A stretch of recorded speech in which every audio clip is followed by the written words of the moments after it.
Sutton had only been back from her internship for a few days, but everything had hit the ground running, almost as if she hadn't even left. 7 months in another country had been incredible, exciting, exhausting at times, especially with the occasional late nights she'd pulled to stay up to talk to her family, friends, and Charlotte. She'd learned so much, seen some of the oldest and most incredible literature and art in the world, and made new connections. But she'd missed home. She'd missed watching her shows and having dinner with Regan, had missed phone and video calls with her family that came through clearly, and she'd really, really missed Charlotte. While she didn't regret going on the internship or the experience in the least, she was happy to be back, even if everything was absolutely insane. And not necessarily in the good kind of a way, if that was any sort of a thing. She rolled her eyes at herself, unable to stop fidgeting from where she stood in the sitting room outside of the office.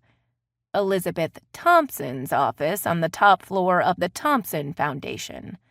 The office that she'd been summoned to. Quite literally summoned. Which was, well, it was kind of terrifying.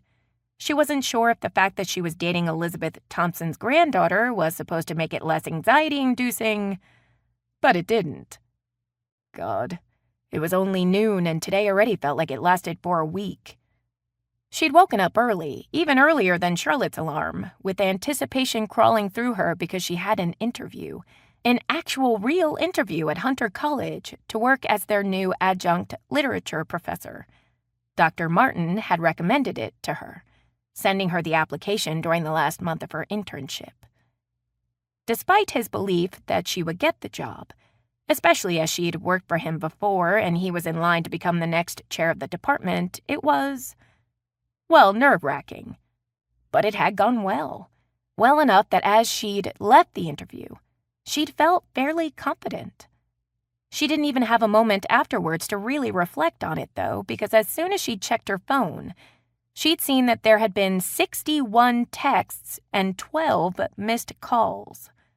The dread that shot through her, thinking that someone she cared about had been hurt or worse, had been overwhelming.